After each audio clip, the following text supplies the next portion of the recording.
I recently started working with a coaching client whose goal is to completely renovate her kitchen.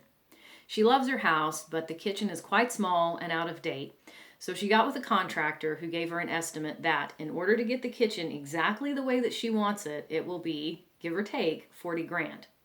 Now she told me that she has less than half of that amount saved up, and right now she's sad and frustrated because she's having to dip into the Remodel My Kitchen fund in order to meet her monthly basics.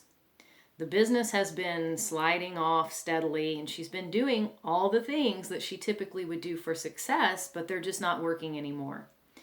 She has kind of haphazardly done some advertising. She's run some Facebook ads and promoted a few things on LinkedIn. She hired a so-called marketing expert to run a Google AdWords campaign for her, and it cost about $1,000 and yielded absolutely nothing. So she's super frustrated right now.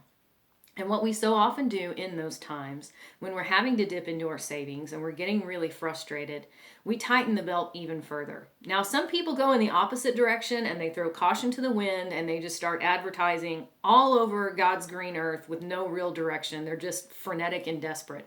That's really more, I guess, the anxiety path. The sad, depressed path is I'm just going to take my lumps. I'm going to dip into my savings for my dream kitchen and just knuckle down. By God, I'm going to have to survive this.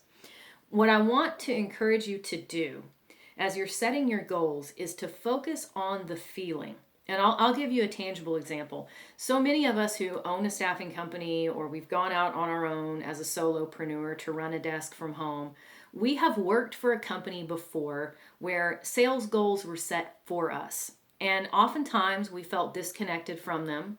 They may have been way too aggressive or crazy, or they were designed to shove people out the door. Maybe the company wanted to fire 2 or 3 reps that weren't doing very well. So they set a goal that was outrageous and then said, sorry, you didn't fill your goal. I'm going to have to give you the boot. There was no real connection to it. There was no purpose behind it.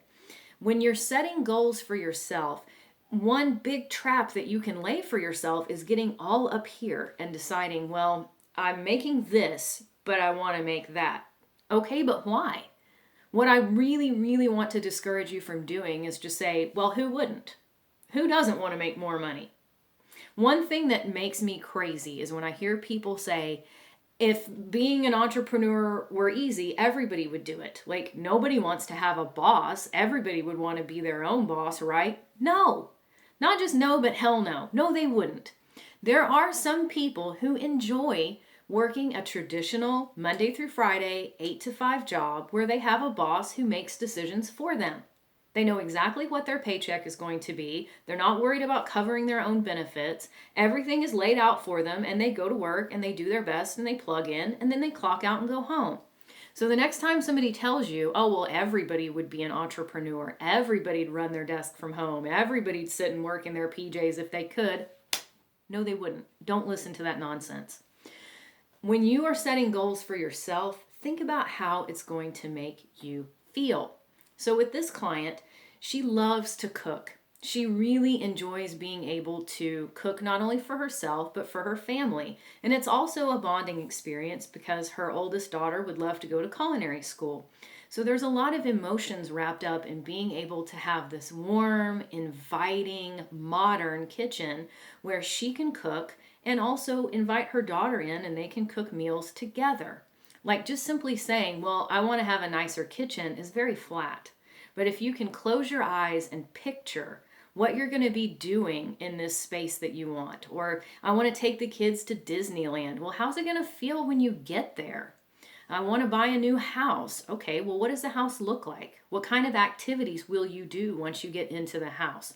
I promise you, if you can take the time, take a good 10 minutes to stop, feel what you need to feel, visualize what this new house or new kitchen or trip to Disneyland is going to be like, your goals will have so much more meaning than if you just get up here and you think, well, I want to go to Disneyland. I guess that'd be nice. I want to renovate the kitchen. I mean, it looks old and out of date, and I'm kind of embarrassed about it. Don't do that. Now, if you need some help getting out of our rational mind up here and getting into more of a I need to feel about it space, I would love to help you out. Please drop me a line or book a session with me on my calendar and let's talk about it. Bye for now.